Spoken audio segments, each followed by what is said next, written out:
Muy buenas noches para todos, feliz lunes, inicio de las novenas y un momento de verdad para reflexionar y encontrarnos con nosotros mismos. Qué bueno que estemos por aquí y yo creo que es una maravilla podernos contar muchas historias hoy también, continuando con todo lo que hemos hecho durante todo este año, y qué rico que nos encontremos de esta manera para poder compartir más y más conocimientos, más y más historias, más y más cosas que nos pueden ayudar en nuestro día a día.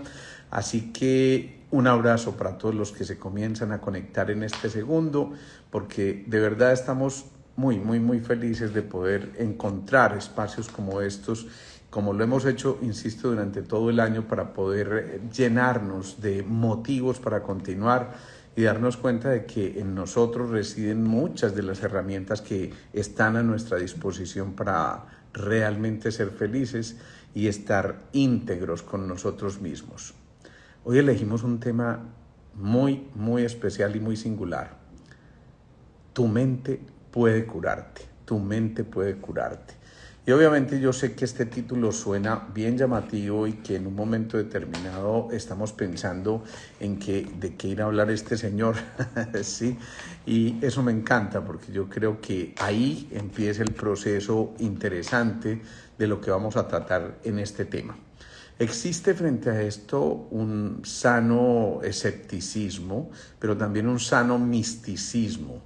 Alguien decía que qué rico que sigas pensando pensamientos, girasol. Alguien decía que el científico ideal es el que realmente se conecta con la ciencia, pero tiene una buena dosis de misticismo.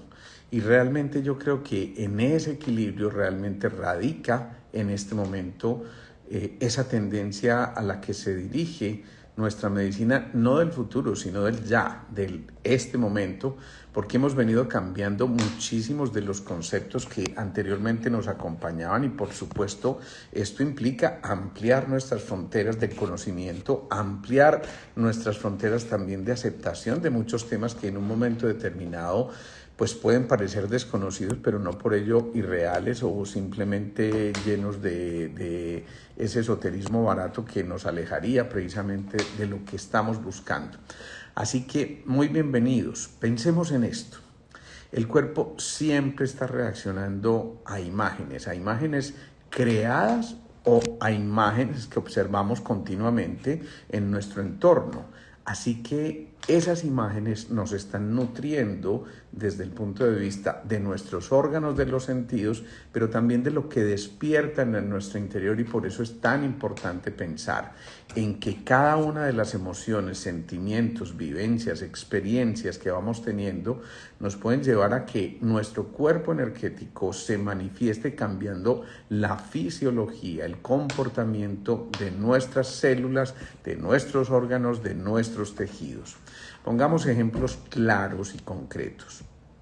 Este es el caso de una mujer a quien por alguna circunstancia se le ocurre revisar el celular de su novio, un novio con el que lleva viviendo ya hace mucho tiempo, es decir, llevan una unión libre ya algo así como de 17 años, y resulta que en ese esculcar del teléfono de su pareja se da cuenta que hay 3 o 4 frases comprometedoras, significativamente comprometedoras, en un hombre que ella creía que era lo máximo y el más decente y el más de todo. Entonces lo tenía en un pedestal, y de un momento a otro ese que está por allá en el pedestal se le derrumba, pero además se derrumban sus ilusiones, sus motivaciones, y ella empieza a imaginarse 50.000 cosas que empieza a crear, y por supuesto se llena de ira, de resentimiento, de rencor, de algo como que empieza a bajar sus frecuencias a muy bajos niveles, insisto. ¿Qué pasa? Que más adelante, y cuando yo digo más adelante, es apenas unos 3 meses después, esta mujer, después de haber terminado con su relación, empieza a palparse un ligero nódulo a nivel de la mama derecha, del seno derecho. Esto implica cosas muy importantes y por supuesto esta mujer se asusta, por fortuna consulta a tiempo y la respuesta de su ginecóloga es tenemos que hacer una eco y una mamografía porque en realidad empieza a haber un nódulo palpable. Esto implica, recordemos, seno derecho es la pareja, seno izquierdo, bueno, la pareja y también la relación con lo femenino y con la maternidad. El seno izquierdo es la descendencia, que ya lo hemos explicado muchísimas veces aquí, pero inmediatamente ocurre esto, su seno derecho empieza a alterarse y a producir estos quistes, aparentemente quistes. La ginecóloga muy sabiamente pide esos exámenes y considera que es necesario biopsiar uno de esos, entre comillas, quistes. En efecto, cuando biopsian se dan cuenta que hay una presencia de lo que se llama un carcinoma in situ. In situ significa no se ha desplazado a otros sitios, está muy localizado y por eso digo yo que la consulta fue muy a tiempo, pero miren lo que logra consolidar una emoción y esto lo repetimos cantidades de veces en nuestra consulta, cantidades de veces. Obviamente depende mucho de cómo las cosas sean asumidas por esa persona que las está sufriendo y la forma en que eleve su nivel de conciencia para tratar de comprender lo que está ocurriendo. Si en ese momento su actitud es la de la víctima, la que ha sido traicionada, la que escarmienta, pero después del dolor y la angustia vividas, evidentemente se va a reflejar en su cuerpo físico y este quistecito empieza a crecer hasta convertirse en un carcinoma in situ, es decir, localizado como les decía anteriormente. Por fortuna terminan operándola, le hacen todos los tratamientos de rigor y esta historia es algo de lo que yo les estoy relatando ocurrido hace ya cerca de 7, 8 años. Esta mujer está completamente bien, pero miren hasta dónde tuvo que llegar. Ella fue mastectomizada, es decir, le sacaron su seno derecho. Por fortuna no hubo necesidad de vaciamiento, tuvieron que complementarle con algo de quimio, etcétera, etcétera. Pero miren hasta dónde llegan este tipo de cosas y esta, créanme, no es una historia aislada, es una historia que se repite con mucha frecuencia. Existe otro tipo de pacientes, el paciente que súbitamente se da cuenta que está perdiendo muchas de las cosas por las que había luchado durante tanto tiempo y que consideraba su obra, su perfeccionamiento a través de lo que estaba haciendo, y entonces eso implica que allí en esa discusión con los apegos, él empieza a afectarse notoriamente de su estómago. Y ese estómago empieza a producir una gastritis severa hasta el punto en que llega un momento en que hace una úlcera sangrante y tiene que ser intervenido quirúrgicamente para poder controlar ese sangrado. Miren entonces todo lo que ocurre. Sabemos nosotros que los apegos tocan el tercer centro, ese que está debajo del diafragma, o ahí justamente debajito del diafragma, en lo que llamamos la boca del estómago, y se empieza a expresar. Pero les voy a contar una historia que de verdad es dramática, además porque fue una historia de alguien que infortunadamente a través de su experiencia nos enseñó mucho. Estos eran los papás que tienen una hija única, el médico, ella dedicada a la parte administrativa, y ¿cómo les parece que esta niña vivía con su abuelo también? Es decir, el abuelo vivía con ellos en casa y con su mascota. Llega un momento en que hay digamos que un revés desde el punto de vista económico y esta mujercita se ve sometida, era una niña para ese entonces tal vez de unos 10, 12 años, se ve sometida para ese entonces a una cosa muy compleja y es que sus papás le dicen, hija, nos vamos a tener que mudar de casa, vivían en casa, a un apartamento mucho más estrecho, ya no vamos a podernos llevar ni al abuelo ni a la mascota. Ustedes se imaginan lo que eso significa para una niña de esa edad completamente encariñada con la figura de su abuelo y por supuesto con su mascota. Esto implicó grandísimos cambios para ella, cosas muy complejas, muy difíciles de asimilar. Finalmente terminan cambiándose a ese apartamento porque su economía literalmente no les da. No es por falta de amor, sino que encuentran que tienen que dejar al abuelo con alguien más en la familia y la mascota simplemente no tiene cabida por las circunstancias y costos que ello implica. Entonces les toca tomar una decisión muy drástica. El resultado de esto es que, recordemos, el ser humano por naturaleza es sociable y genera vínculos muy importantes de cuya permanencia depende en gran parte el mantenimiento de la salud y del equilibrio interior y por supuesto de la integridad de ese paciente como tal. Pues bien, ocurre una cosa muy especial y es que esta niña súbitamente cualquier día comienza a convulsionar. Pero comienza a convulsionar y cada vez esas convulsiones se empiezan a repetir más y más y más y más hasta un punto en el que esta niña empieza a entrar en lo que se llama un estatus convulsivo, es decir, prácticamente no sale de una sola convulsión. Obviamente ya está internada en cuidados intensivos porque es imposible frenar esas convulsiones, es demasiado complejo y ese estatus convulsivo durante tantísimo tiempo lleva a que haya serios daños a nivel cerebral y aparentemente todos los exámenes y los neurólogos que le están viendo y todo el personal de esa unidad de cuidados intensivos les sugiere a los papás: miren, si ustedes creen en Dios, pídanle que se la lleve porque si no va a quedar con secuelas supremamente severas, muy complejas.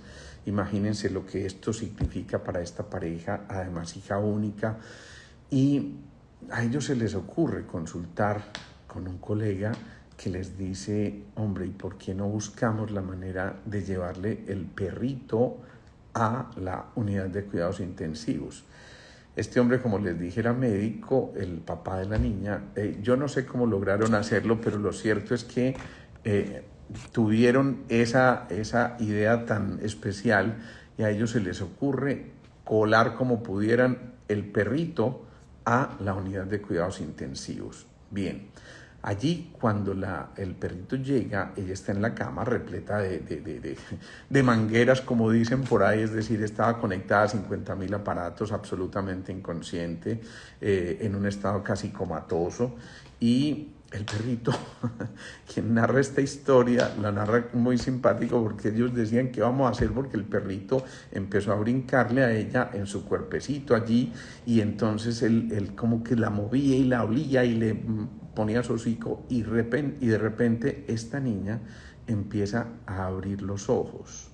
Empieza a abrir los ojos, pero además empieza a conectarse otra vez con su entorno ante, por supuesto, la mirada de sorpresa de todos los que estaban allí en ese momento y dicen: esto es imposible, aquí está ocurriendo una cosa que no podemos explicar. Y para redondearles la idea y no hacérselas muy larga, esta niña termina recuperándose por completo. Esa niña que iba a tener secuelas supremamente complejas desde el punto de vista salud, se gradúa con honores en el bachillerato y finalmente decide irse a estudiar medicina. Hasta ahí la historia. Es muy bonita y es muy significativa porque miren lo que implica recuperar esos escenarios donde los vínculos se hacen cada vez mayores y donde la necesidad de conectarse con todo eso que nos genera la red de soporte está allí mantenida en un momento determinado. Pues bien, esta niña, con la aceptación de sus papás, decide que quiere irse a estudiar a Estados Unidos.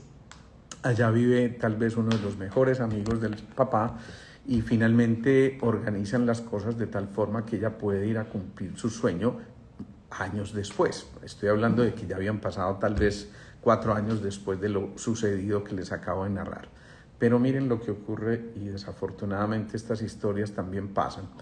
Resulta que esta chica se va allá con otra niña, hija de los mejores amigos, y resulta que en una de esas salen de rumba, una niña muy sana, muy tranquila, la otra también, pero en esa rumba se toman un poquito más de tragos de la cuenta, aparentemente, y lo cierto es que en un momento determinado, cuando ya están de regreso a casa, esta chica le dice a su compañerita: yo quiero sentarme en la parte de atrás del carro, no me siento bien. Obviamente se piensa que es una cuestión de los tragos y tal cosa. Ella se va hacia atrás y en efecto resulta que en el camino esta niña se broncoaspiró. Traducido en cristiano, trata de vomitar y ese vómito se va por su tráquea y afecta los pulmones, y redondeando esta historia tan dramática, la niña fallece. Esto obviamente que es muy conmovedor, muy complejo, muy difícil. Ustedes no se imaginan, después de haber pasado esta familia por la que pasó y luego vivir este drama tan complejo, pues imagínense lo que eso significó. Tal vez 2 años después, esa mamá empieza, en medio de su tristeza y sus apegos tal vez no bien solucionados, no bien elaborados, esta mujer empieza a hacer sintomatología gástrica. Recordemos: estómago, apegos, tercer centro, plexo solar. Y esta mujer entonces es finalmente sometida a una serie de exámenes y ¿cómo les parece que termina siendo un cáncer gástrico? A esta mujer la operan y es una cosa muy singular porque cuando la operan no encuentran claramente esas células degenerativas, y obviamente quedó la duda. Por allá en alguna última de las muestras se encuentran que aparecen células aparentemente degenerativas y cancerosas, y entonces bueno, creímos que la historia terminaba ahí, que ya de por sí tiene suficiente drama, pero resulta que tal vez unos 2 o 3 años después de que esta mujer sale de su cirugía, sale de los tratamientos, le tuvieron que sacar todo el estómago. Eso significa que muchos de estos pacientes hacen una cosa que se llama un dumping, y es que tienen serios trastornos metabólicos después de esa cirugía tan compleja. Y resulta que, como les digo, 3 años después, su esposo, el papá de la niña, hace también un cáncer gástrico. A mí es que yo veo estas cosas y digo, por Dios, ¿cómo no entendemos la fisiología de nuestro cuerpo si nos grita con todos estos ejemplos continuamente? Y pues claro, ¿dónde más que en esos apegos con la pérdida de su única hija, y además con todo el drama que les tocó vivir? Imagínense todo lo que esto significa. Así que fíjense cómo cada imagen, cada emoción, cada sentimiento puede cambiar notoriamente nuestra fisiología, el comportamiento de nuestro cuerpo, y eso hace que se exprese a través de estas enfermedades. Por fortuna, hasta aquí la segunda parte de la historia va bien, y tanto esa mamá como ese papá en este momento están bien y aparentemente libres de cualquier situación que involucre este tipo de cáncer, pues que ya es muy significativo en su historia. Entonces, fíjense cómo cuando nosotros perdemos la integridad, ya de por sí estamos íntegros, pero cuando perdemos la integridad porque nos falta algo, porque algo está ocurriendo tan severo como esto que les estoy contando, pues entonces llegamos a este tipo de comportamientos tan complejos y tan, digamos, tan significativos desde el punto de vista físico y funcional de nuestro cuerpo. Esto es para decirles que no por esto significa que cada drama de estas debe terminar en una cosa tan dramática como estas. Aquí viene una cosa fundamental, y por eso decimos: tu mente puede curarte. Cuando detrás de esto hay una explicación, cuando no es simplemente una cuestión de quimios o radios, sino que entendemos una explicación, por qué se desarrolló esto, qué fue lo que ocurrió. Por fortuna ellos han sido muy seguidores de nuestras medicinas interquéticas y nuestras medicinas, digamos, no tradicionales, que nos llevan a que a través de esa mirada un poco más integral entiendan la importancia de comprender la enfermedad. Por eso uno de los aspectos más importantes de nosotros como médicos es precisamente el de educar a nuestros pacientes, contarles a nuestros pacientes lo que está ocurriendo, porque cuando hay comprensión de lo que está ocurriendo, en ese momento las posibilidades de mejoría van a ser significativamente más altas. Eso implica que cuando el paciente y el médico saben lo que está ocurriendo, esos porcentajes de mejoría se incrementan, pero demasiado notoriamente, así que vale la pena tratar de comprender, porque lo hemos dicho también muchísimas veces, la enfermedad es una maestra. Cuando el alumno aprende lo que esa maestra está tratando de enseñarle, pues entonces puede avanzar y ya nos damos cuenta de que podemos empezar a retirar pensamientos complejos y por supuesto dentro de esos pensamientos complejos, ojo a esto, están los miedos. Los miedos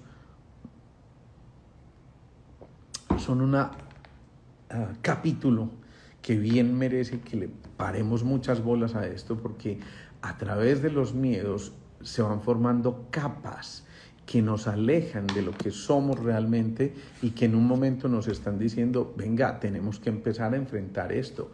Cuando leemos El caballero de la armadura oxidada de Robert Fisher, encontramos cómo se van venciendo esas capas, cómo se van diluyendo esas capas y cómo cuando vencemos esas capas, entonces realmente empezamos a darnos cuenta de que la sabiduría del cuerpo empieza a manifestarse.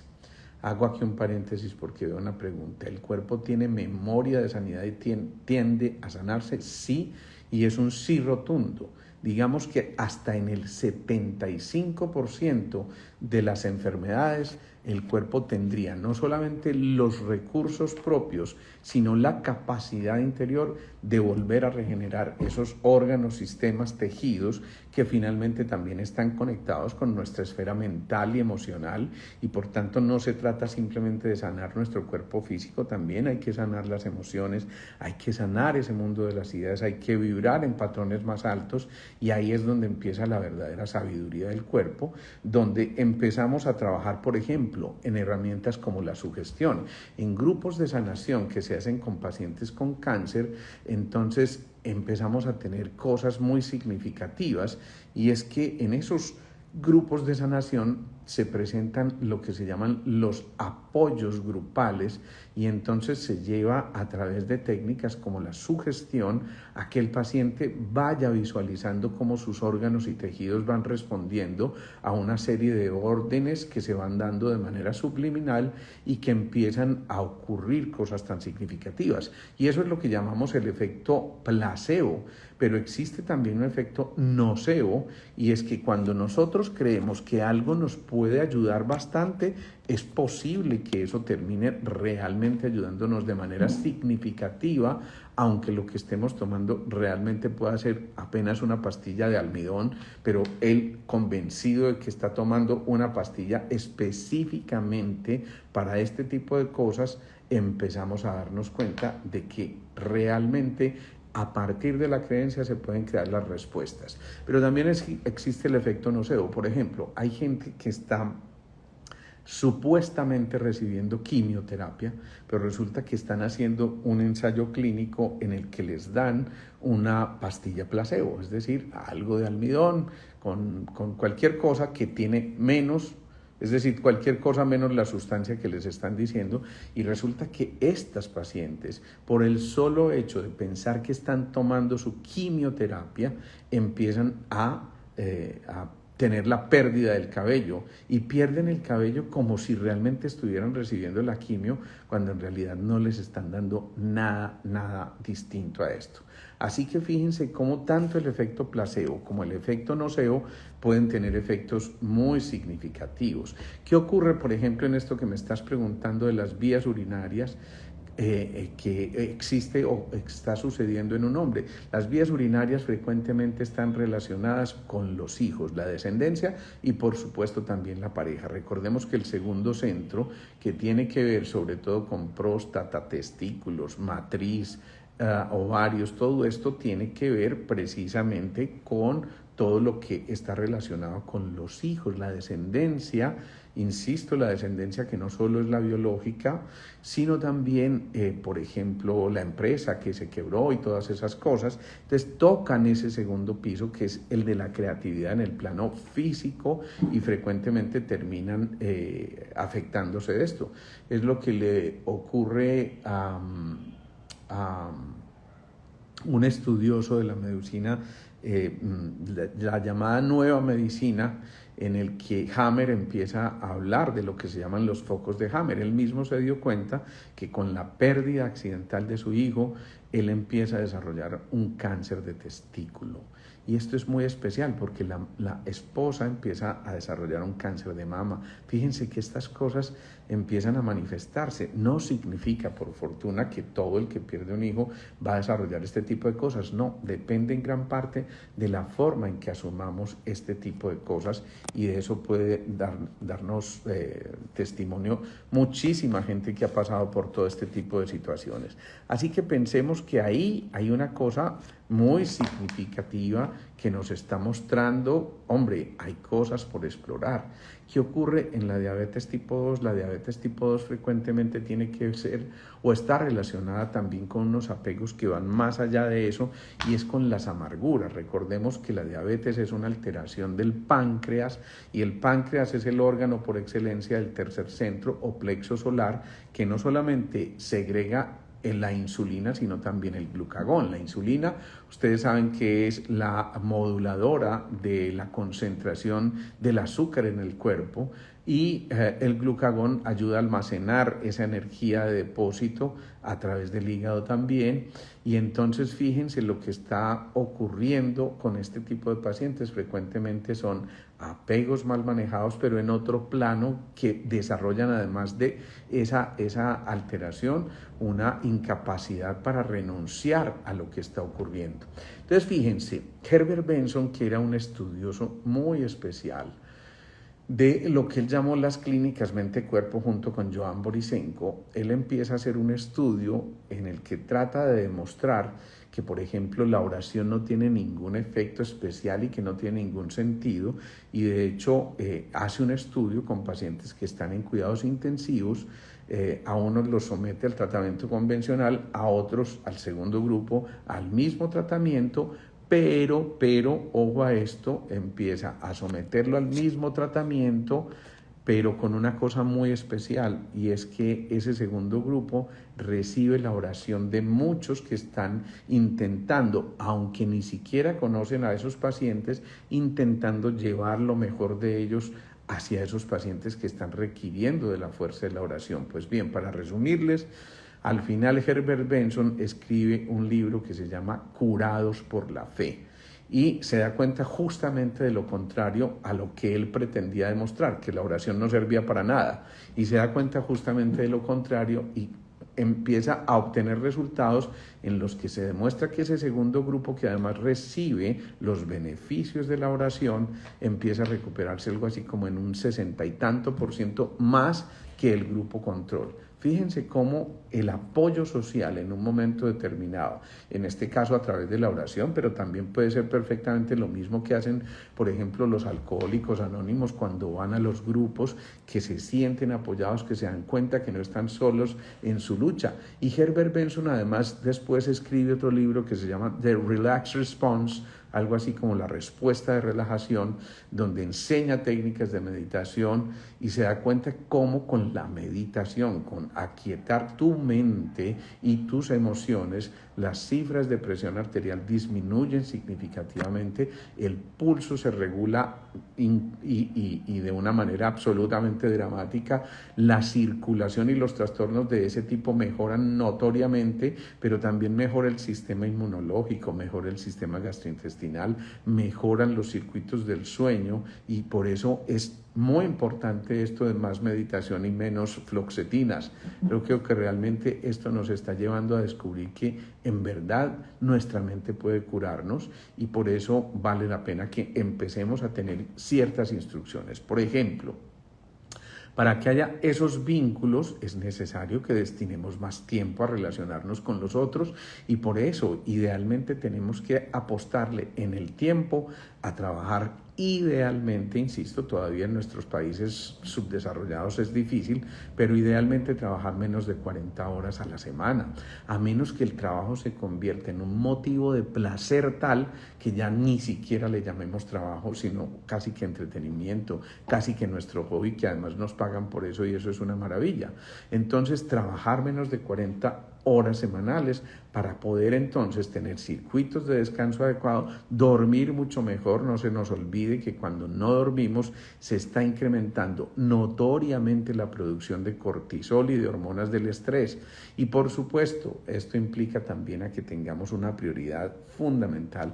Hoy conversaba con una paciente en consulta porque me contaba su historia. Ella está viviendo ahora en España, se fue hace unos 2 años y pues dejó el novio que tenía acá en la ciudad, vino ahora de vacaciones y decía, Dios mío, es que esa relación fue en verdad tóxica y ahora que estoy allá sola me doy cuenta de lo tóxica que era y realmente yo nunca sonreía con él, yo nunca encontraba esa sonrisa que fuera el eco de lo que yo estaba buscando. Miren, si en esa relación no hay sonrisas, algo grave está ocurriendo y eso significa que los vínculos se están destruyendo. Volvamos a sonreír, esto es absolutamente fundamental. Estamos moviendo casi 40 y tantos músculos con el solo hecho de sonreír, pero más allá de eso estamos liberando endorfinas, hormonas del placer, estamos mermando la cantidad de hormonas del estrés, estamos recuperando nuestra capacidad creativa y eso implica dejar atrás.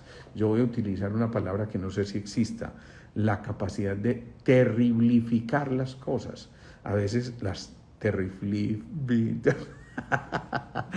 terriblificamos. Entonces es muy importante que pensemos que en verdad nosotros tenemos que tener una visión mucho más positiva de las cosas, que nos permita en verdad generar nuevos desafíos, que nos permita definir exactamente qué es aquello que identificamos como el éxito y no identificar el éxito simplemente como lo que nos está reportando desde el punto de vista económico, sino también desde la calidad de nuestra vida, de nuestras relaciones, de nuestra posibilidad de recuperar un hobby, de encontrarnos con esos nuevos desafíos, de controlar la mente y el cuerpo, de hacer mucho más meditación. Pensemos, hay muchas técnicas de meditación y cada vez es más aceptado en el mundo médico la importancia que tiene la meditación o el mindfulness o el yoga en la buena recuperación de nuestros pacientes.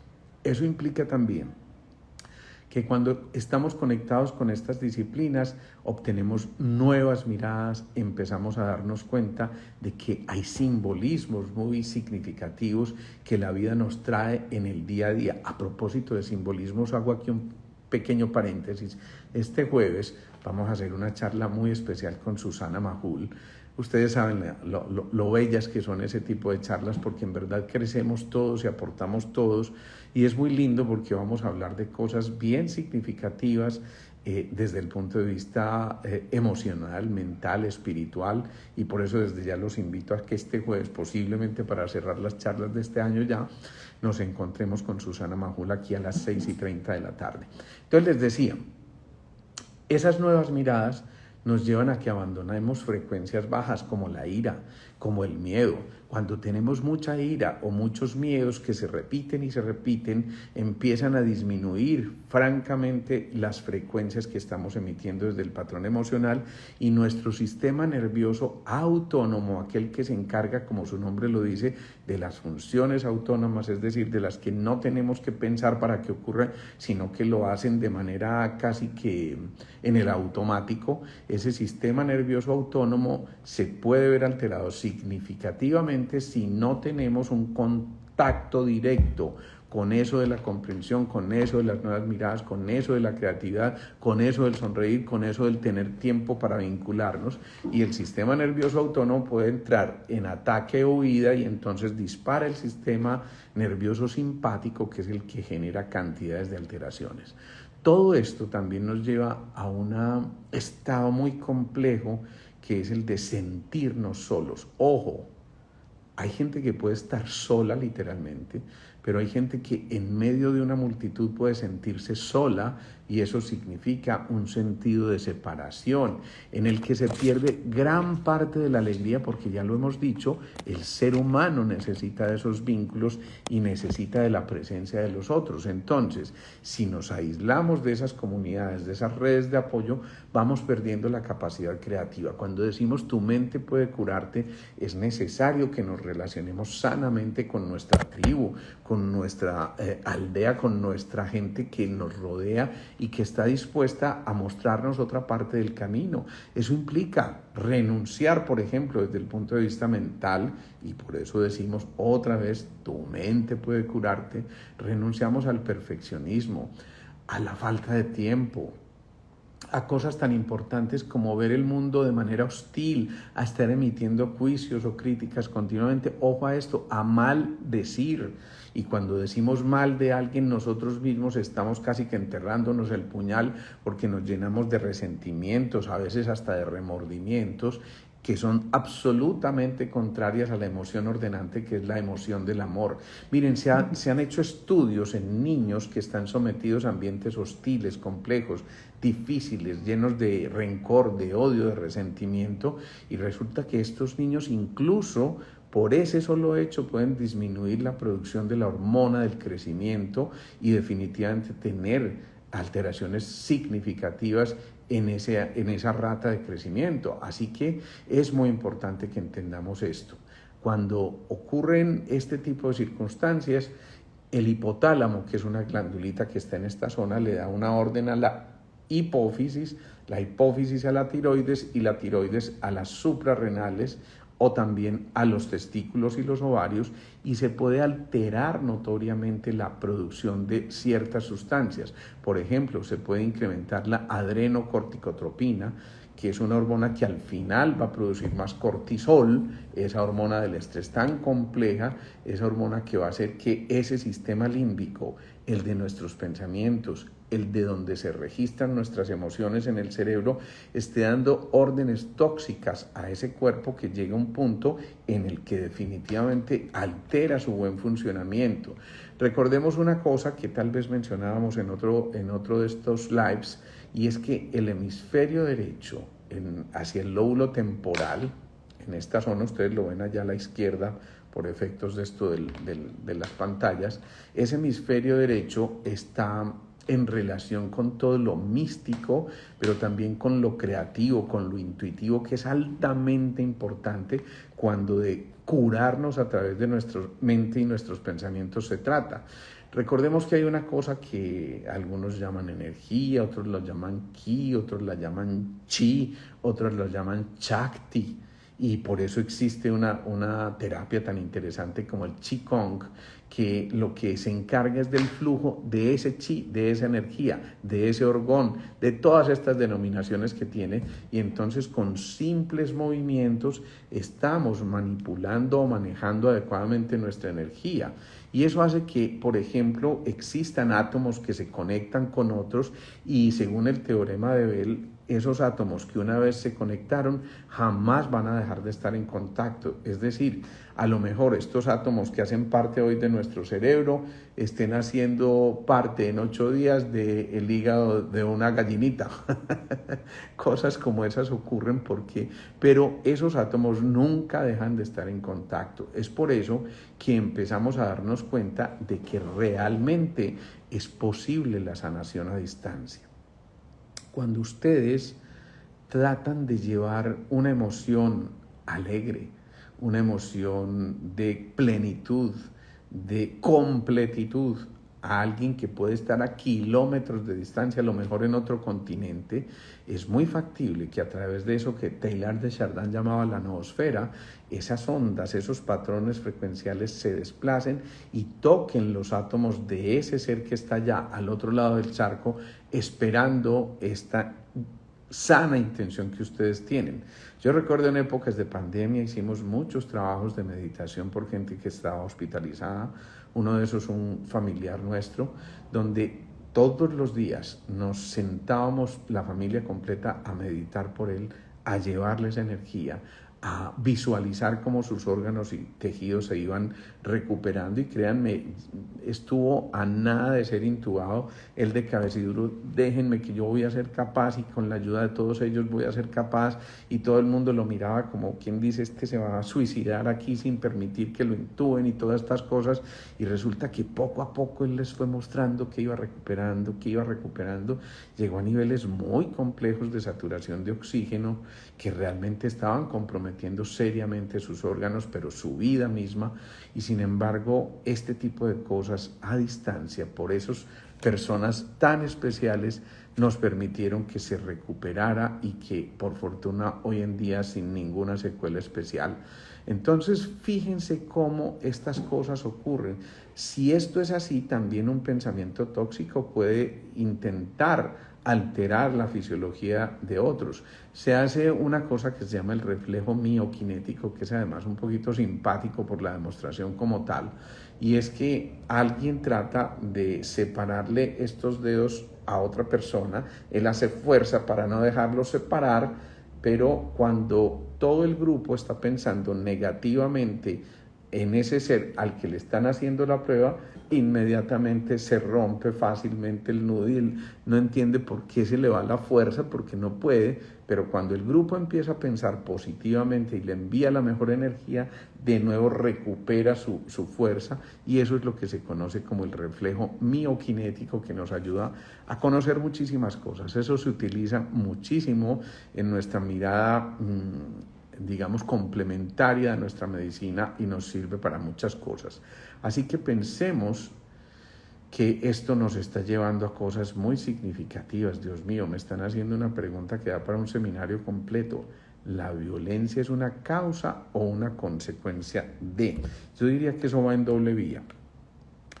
Pero frecuentemente la violencia es producto de los miedos que se van hacia el pánico y hacia el terror, y ya luego al terrorismo. Y el terrorismo no solo ocurre en las grandes guerras que estamos viviendo ahora, sino que el terrorismo puede ocurrir en nuestro pequeño núcleo familiar, cuando todos estamos en guerra, cuando no nos hablamos, cuando estamos aislados, cuando no nos encontramos ni siquiera en los ideales de vida, cuando perdemos el norte, cuando nos alejamos, cuando perdemos nuestros núcleos, cuando perdemos las manifestaciones de cariño, cuando perdemos gestos elementales, o simplemente la compañía en silencio a alguien que nos está necesitando, cuando dejamos de tocar una guitarra, cuando dejamos de hacer poesía, cuando dejamos de escuchar música, cuando dejamos de alimentarnos bien, cuando dejamos de hacer ejercicio. Todo esto es una agresión, y es de alguna manera también un acto que nos va a llevar a la violencia, porque entonces se agota la energía de reserva, que es la que modula el fuego en nuestro ser, y si el fuego se dispara por ausencia de agua, energía ancestral, entonces el fuego se va a la cabeza y nubla nuestros pensamientos, y llega a ese tipo de cosas que a veces pueden ser muy significativas. La rinitis alérgica nos puede decir muchísimas cosas. Esto lo estoy respondiendo porque me hacen preguntas en la medida en que vamos hablando, y bueno, mientras lo podamos hacer, pues perfecto. Entonces, fíjense, esa rinitis muchas veces no es solamente la alergia al polen o al polvo o tantas cosas, a veces hasta el pelo de camello con el que nunca estamos en contacto, pero más allá de esto, las rinitis son una intoxicación de nuestro cuerpo, es decir, nos llenamos de toxinas, ojo, que pueden ser alimenticias, medicamentosas, o por supuesto también de nuestros pensamientos, y tenemos que pensar en vencer este tipo de cosas, porque realmente la rinitis no es simplemente tomarse un antihistamínico y punto. Eso te descongestiona un rato y está bien, digamos que puede utilizarse como un mecanismo de defensa inicialmente, pero eso es pintar la humedad sin quitarla, y obviamente la pintura se va a descamar. Así que mira qué sustancias tóxicas tienes que drenar. Frecuentemente se requiere hacer un buen drenaje. La culpa enferma, por Dios, es de las cosas más importantes.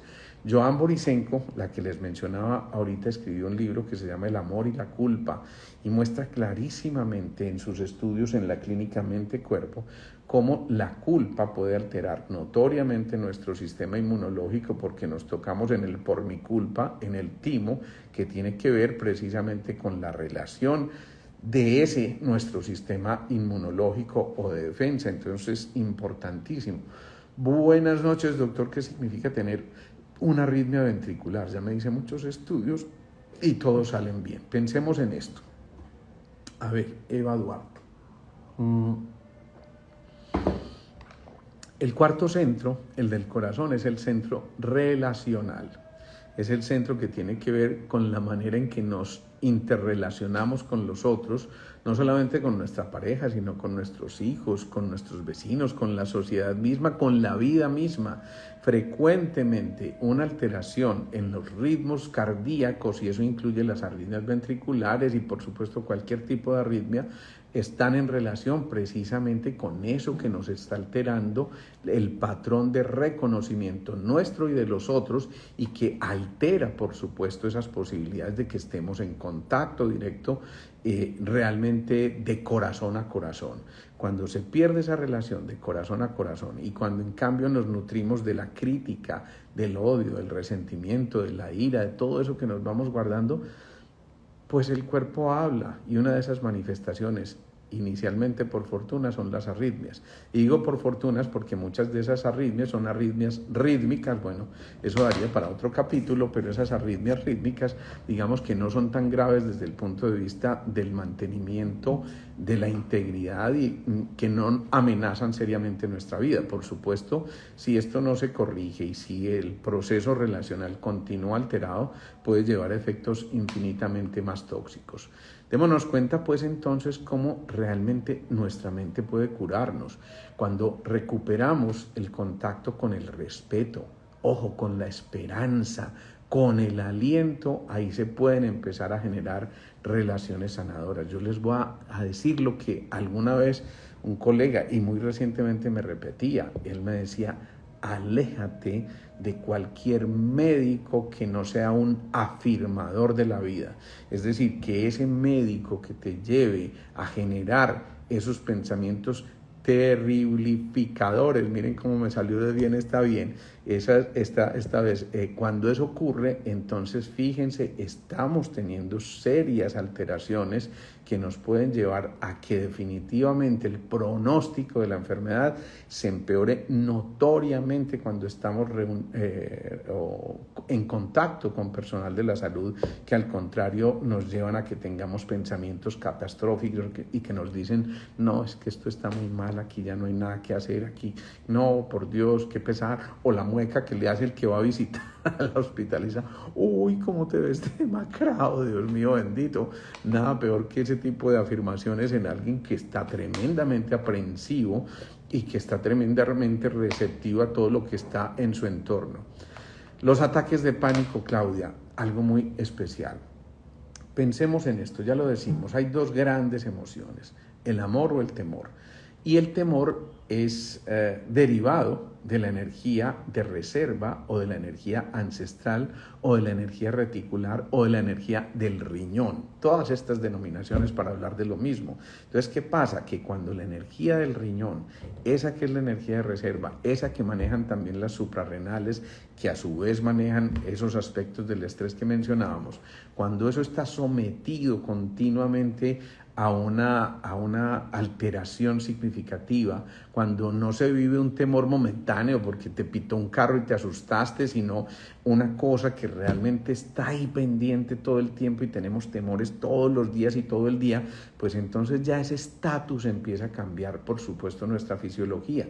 Y al principio es el miedo, pero después el miedo, cuando ya se pierde el control de los miedos, cuando ya se tiene miedo al miedo, empezamos a tener lo que se llama el síndrome de pánico, que frecuentemente hace parte también de un cuadro mucho más grave que se llama, o más grave no, más inclusivo, que se llama el síndrome de la disautonomía, en el que se altera ese sistema nervioso autónomo del que hablábamos, y entonces puede llevar a que se dé ese síndrome de pánico.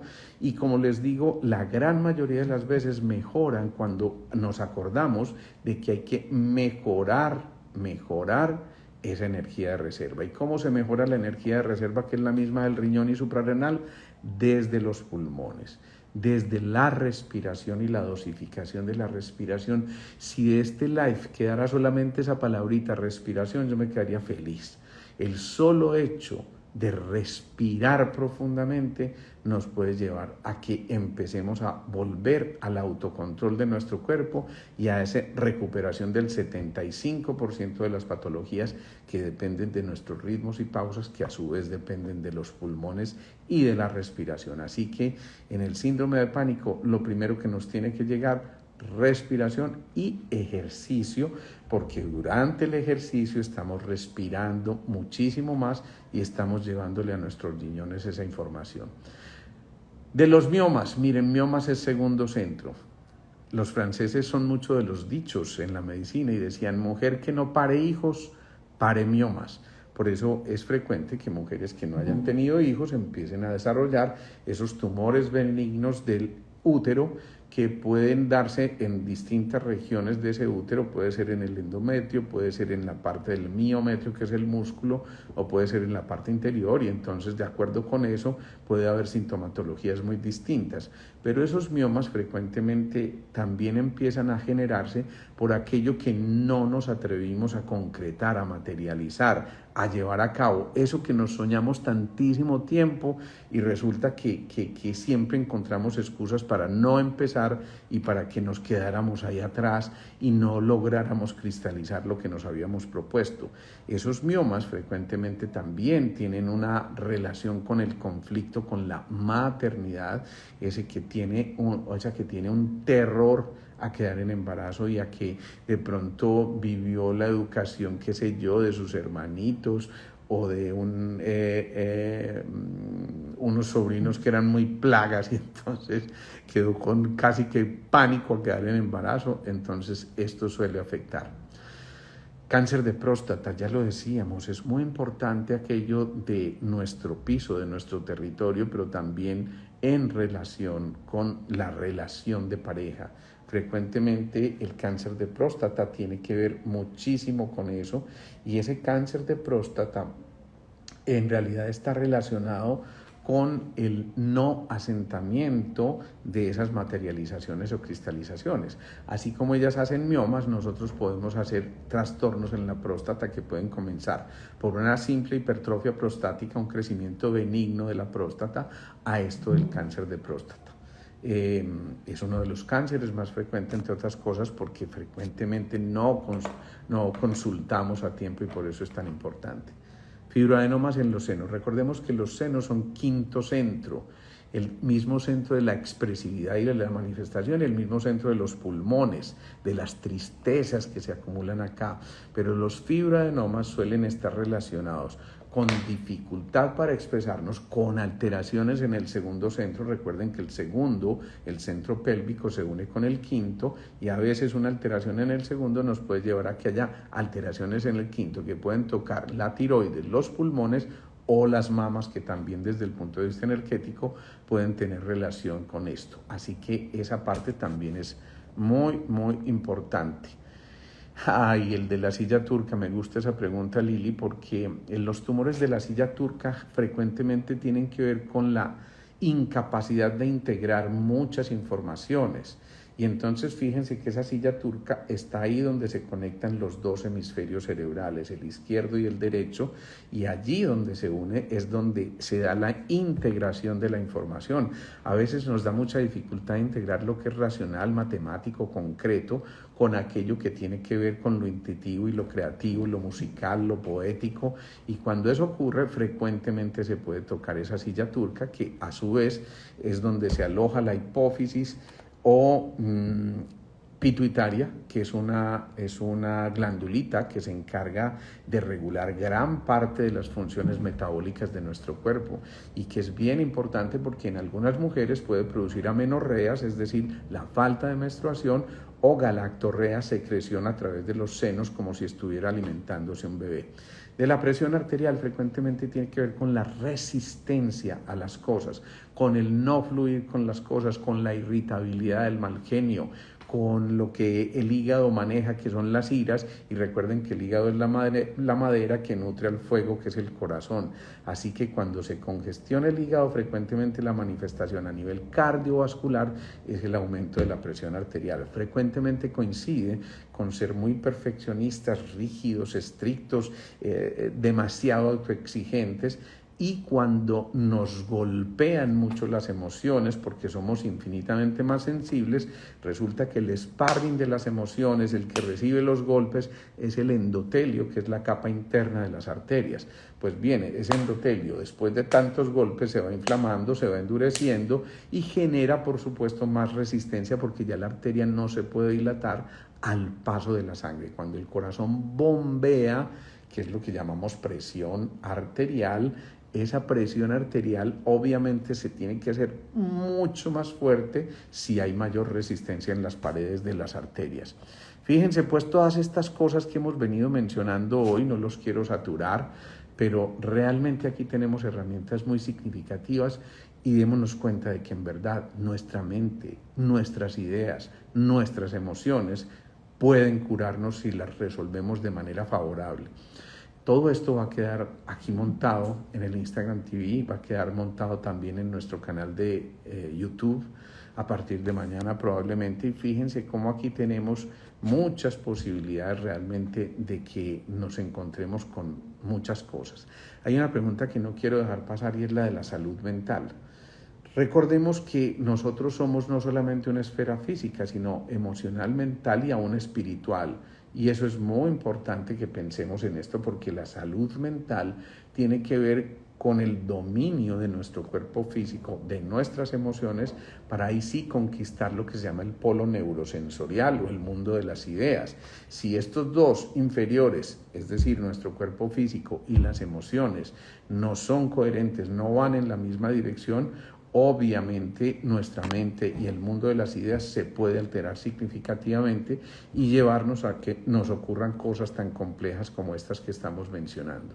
Pensemos en esto porque en verdad démonos cuenta de que tenemos una gran responsabilidad con nosotros mismos y es aprender a entender el mundo de nuestras emociones, de nuestro cuerpo, de nuestras ideas y por supuesto del contacto de nuevo con lo espiritual. Por eso empezábamos diciendo, es sano tener una cierta dosis de misticismo donde le demos cabida al mundo de lo espiritual, al mundo del contacto con la fuerza de lo superior, aquello que identificamos como esa fuerza ordenadora en nosotros que nos permite de verdad recuperar e incluir a un Dios en las ecuaciones de nuestra medicina. Es el momento de hacerlo. No nos dé vergüenza hablar de Dios realmente. Llámenlo ustedes desde donde lo quieran llamar en sus creencias, pero en verdad allí nos estamos jugando gran parte de nuestra integridad, de nuestra salud y pensemos que allí estamos teniendo cosas muy significativas. Neuritis óptica. Otra pregunta de esas del millón. Recordemos que los ojos representan lo que se llama la energía eléctrica. Hay tres tipos de energía: eléctrica, magnética y reticular. La eléctrica es la que tiene que ver con la mente, pero también con la proyección al futuro. Ojo con eso. La magnética, el presente, y la reticular, el pasado. Por eso cuando tenemos ciertos conflictos con el futuro, aquello que no queremos ver o a lo que le tememos del futuro, frecuentemente una de las expresiones es a través de la neuritis óptica, así que pensemos en esto.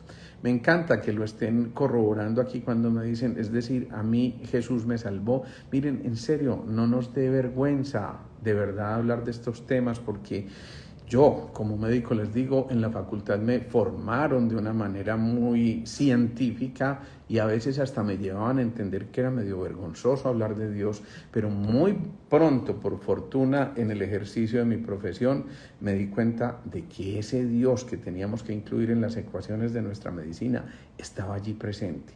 Y soy, por fortuna, y eso lo digo con mucha alegría, un fiel testigo de la cantidad de milagros que ocurren en nuestra consulta. Y ojo a esto, no ocurren porque sea yo el que hace los milagros. Uno como médico es apenas un instrumento entre esa fuerza superior y el paciente y nos convertimos simplemente en canales que podemos llevar a cabo este tipo de experiencias tan bellas que por fortuna la vida nos retribuye contándonos que es posible de verdad el milagro y que el milagro esté en cada uno de nosotros cuando en verdad cambiamos nuestra posición, cuando nos damos cuenta de que podemos realmente realizar cosas muy significativas y que en nosotros está la capacidad.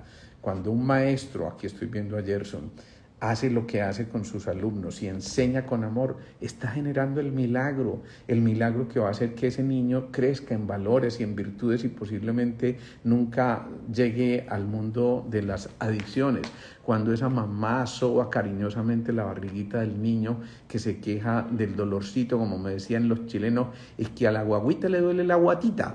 Y entonces cuando esa mamá con cariño acaricia esa pancita, realmente ese niño se empieza a aliviar y verdaderamente empieza a encontrarse en ese mundo tan especial. Cuando alguien desde su quehacer diario se da cuenta que no simplemente debe cumplir con un trabajo y ganarse un sueldo, sino que pone mucho más allá, entonces ese que está poniendo ladrillos dice estoy poniendo un ladrillo, pero el otro dice estoy ganándome la vida y el tercero dice estoy construyendo una catedral. Y fíjense cómo todos están haciendo la misma función, pero con una visión completamente distinta que nos lleva a cosas muy, muy especiales. De verdad que les dejo toda esta información porque yo creo que quedan con muchas herramientas para darse cuenta de verdad que nuestra mente puede curarnos. Pensemos en eso, compartamos esta información alegremente, por favor empiecen a disfrutar mucho de la Navidad, gócense sus novenas en paz y con conciencia, es muy importante, lo hemos dicho, desarrollar la paz, la alegría, la sabiduría, la compasión, pero desde la conciencia y la decisión. Esas dos son características fundamentales. Gracias, Beatriz, un abrazo para ti también. Nos vemos, un saludo para todos, feliz noche, gocen y disfruten, es una orden médica. Chao, chao.